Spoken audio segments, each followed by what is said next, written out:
vandag weer 'n bietjie bus. Jacqueline is besig om te werk en sy het 'n klomp goed, so ek is op pad na doktersafspraak toe. Nou, ek is nou in die bus. Ek sal nou die kamera omdraai dat julle kan sien hoe dit lyk hier in die bus. Maar oor die algemeen is die bus baie skoon, baie netjies. So, dis nou 'n vroutjie wat gaan klim, ek wat nou nie sy het 'n issue nie. Maar, as julle nou sien, daar so druk jy jou kaartjie in, of jy gee geld, en dan klim jy nou in die bus in.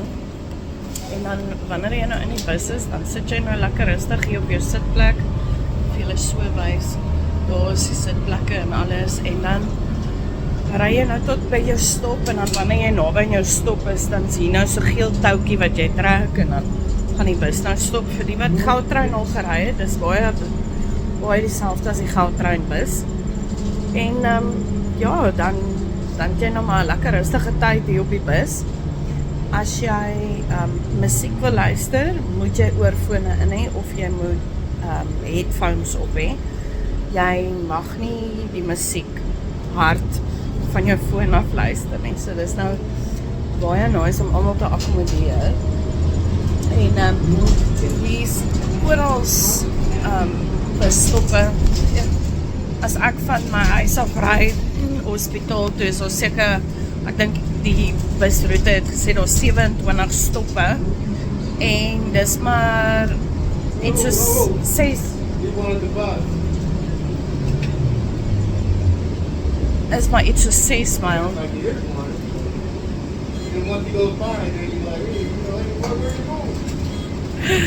Okay, so die busbestuurder het sopas vir iemand weggery of verby die ou gery.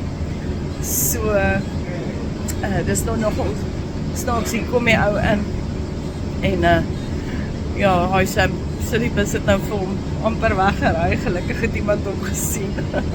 Al een van die ander passasiers het hom gesien, en dat die bus daarom nou vir hom gestop het. Maar dis nogal baie interessant. Soos ek gesê, die hospitaal, ek dink die hospitaal is iets soos 5 myl van my huis af, en ons 27 busstoppe van my huis af tot by die hospitaal. So daar's regtig baie busstoppe oral hier by my. En dan natuurlik almal gehoorsaam die reëls. Ek het so lekker gelag, want ek het vir Jacqueline 'n paar video's gestuur van hoe die taksies daar by ons ry. Wel, nie daar by ons nie, want ek is nou hierso, maar daar by julle ry.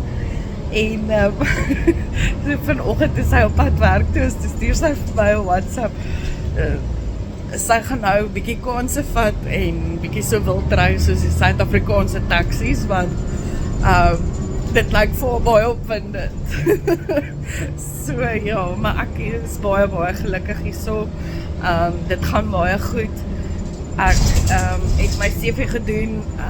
Ek het vir 'n plek gestuur. Hulle het vir my gesê ek moet asseblief my CV oordoen. CV is nie reg volgens wat hulle soek nie.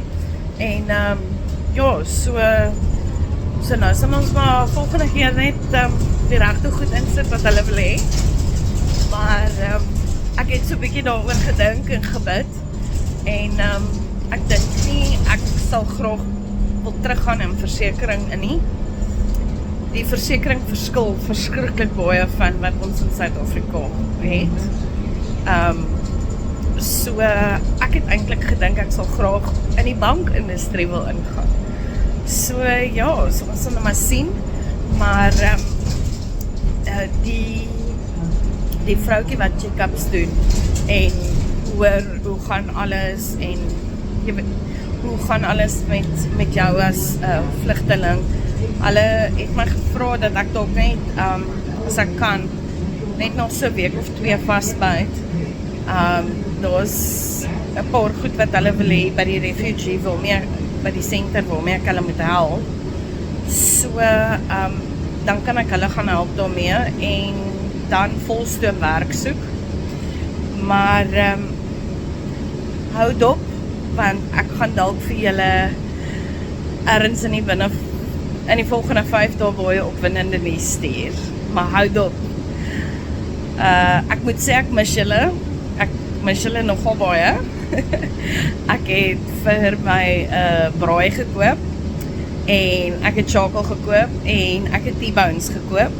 So ons sal nou maar sien hoe lyk die weer hierdie naweek en as daar ergens 'n tydjie is, sal ek graag wil braai. En as ek braai, sal ek vir julle 'n video neem. Maar dankie vir almal se ondersteuning, dankie vir almal se liefde, dankie vir almal se boodskappe en die wat nou nog nie gevideo call het nie. Kom, video call 'n bietjie toe. Bye bye julle, laat dit goed gaan.